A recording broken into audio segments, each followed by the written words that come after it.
With still no possible end in sight to the COVID-19 pandemic, there is more cause for concern as the World Health Organization acknowledges emerging evidence that the virus can be spread by tiny particles suspended in the air.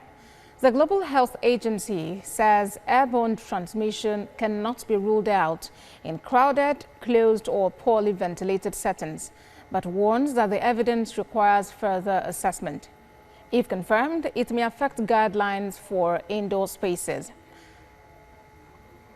Well, let's now bring in a medical doctor, Ebuta Agbor, who joins us from Abuja for more on this. Thank you for joining us at this time. This is new. What we knew was that COVID-19 can be spread from symptomatic people to those who have been in close contact with them. But by it getting to people through tiny particles in the air, that is new. What do you have to say? Well, we must remember that the WHO is a strictly bureaucratic organization, and before they adopt any position, they have to be overwhelming and compelling evidence and the highest level of evidence. So we've had this controversy before, even before the adoption of the face masks and then human-to-human transmission. WHO was behind general public opinion, scientific community opinion by as much as 2 to 3 months. So when it comes to the micro droplet transmission by airborne transmission, it changes a lot of things. In fact, there shouldn't have been any controversy about this, because in 2003, for example, where you had the severe acute respiratory syndrome, the coronavirus transmitted or determined the epidemic in 2003, there was evidence to show that it was transmitted by airborne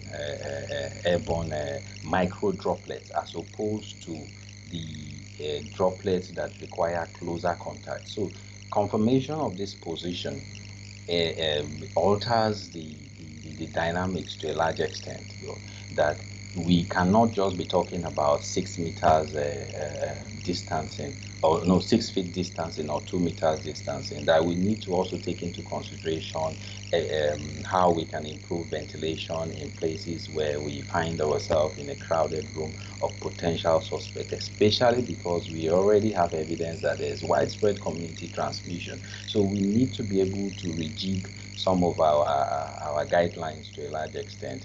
But we must also remember that the Nigerian Center for Disease Control already has certain guidelines which are in place.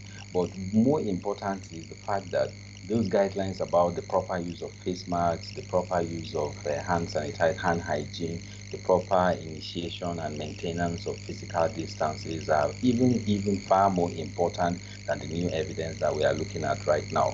Already there are restrictions about the number of people we want to have in a closed place. There are alterations about the number of people. All right, Dr. Agbor. So it's about keeping with these guidelines on staying safe. Thank you very much for your insights at this time.